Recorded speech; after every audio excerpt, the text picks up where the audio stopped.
নমস্কার। উস্তি united primary teachers welfare অ্যাসোসিয়েশনের পক্ষ থেকে আপনাদের সকলের কাছে এলাম। প্রথমেই সকলকে শুভ বিজয়ের প্রীতি এবং শুভেচ্ছা জ্ঞাপন করছি। সকলের চরণে আমার প্রণাম। আজকে 14 তারিখ, 14 অক্টোবর 2025। আগামীকাল 15 অক্টোবর 2025। আপনারা সকলেই জানেন যে 1 সেপ্টেম্বর মাননীয় সুপ্রিম কোর্টের এক রায়ে এই রাজ্যে সহ সারা দেশে যারা শিক্ষকতা করছেন, যাদের নিয়োগের নোটিফিকেশন মূলত 27 জুলাই 2011 পূর্বে হয়েছে, তাদের নিয়োগ যখনই হোক না কেন, তাদের নিয়োগ ধরুন কারোর আমাদের পশ্চিমবঙ্গের ক্ষেত্রে কারোর 24-এ হয়েছে, কারোর 25-এ হয়েছে, তাদের নিয়োগ পাওয়ার কথা ছিল 2010-এ। কিন্তু সেই সময় তৎকালীন সরকার, পুরাতন সরকার এবং বর্তমান সরকারের দড়ি টানাটানিতে তারা চাকরি পাননি।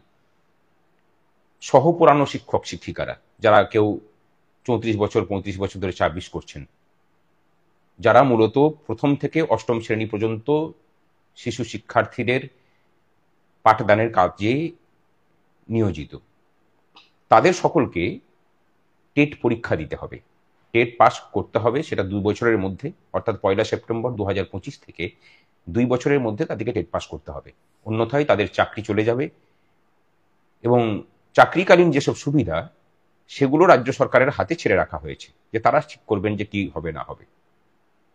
আমাদের মনে হয়েছে যে এতদিন পর্যন্ত এনসিটির যে নোটিফিকেশন ছিল, যে ছাড় তারা এই 27/7/2011 সালের আগে নোটিফিকেশনের বলেই চাকরি পাওয়া শিক্ষক শিক্ষিকাদেরকে দিয়েছিলেন, এই সমস্ত কিছুকে উপেক্ষা করে এই রায় দেওয়া হয়েছে। এবং এই কোর্টের কাছেও যেমন বিভিন্ন সময়ের নোটিফিকেশনকে ভুল ব্যাখ্যা করা হয়েছে, কোর্টও হয়তো কোথাও বুঝতে ভুল করেছে কিনা সেটা আমাদের জানা নেই। এই নিয়ে আমাদের সংগঠনের পক্ষ থেকে, সংগঠনের নামে নয় কিন্তু বেলা সাহা সহ আরো বেশ কিছু জনের নাম দিয়ে আমরা রিভিউ পিটিশন করেছি।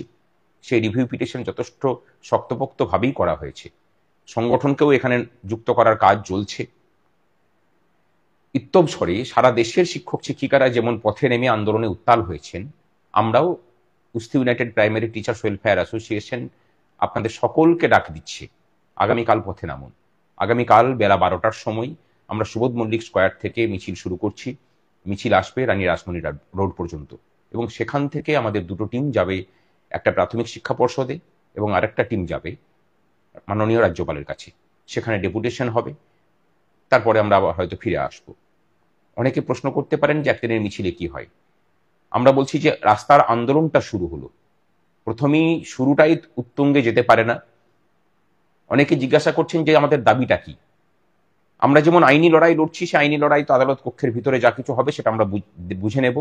এর জন্য ভারতবর্ষের অন্যতম বিখ্যাত আইনজীবী যদি রেটিং এর দিক থেকে বলেন, তাহলে 2 নম্বর আইনজীবী মাননীয় গোপাল সুব্রমণিয়ামজিকে আমরা অলরেডি কনফারেন্স করেছি এবং তার সাথে কথাবার্তা হয়েই আছে। তিনিই আমাদের এই মামলাতে রিপ্রেজেন্ট করবেন।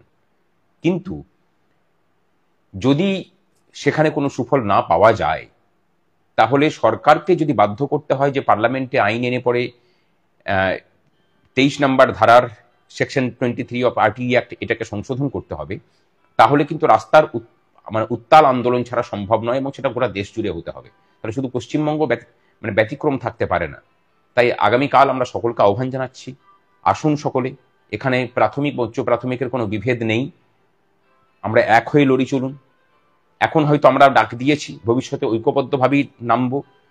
হয়তো সংগ্রামী যৌথ মঞ্চের ব্যানারেও নামা হতে পারে, কালকেও সংগ্রামী যৌথ মঞ্চের নেতৃত্বরা থাকবেন। তাই আমরা এর আগে দেখে এসেছি যে কোনোদিন কোনো সিভিল আইনকে এইভাবে রেট্রোস্পেক্টিভ এফেক্ট দিয়ে লাগু করা হয়নি। ফিনান্সিয়াল ম্যাটারের আইন রেট্রোস্পেক্টিভ এফেক্টে লাগু হয়।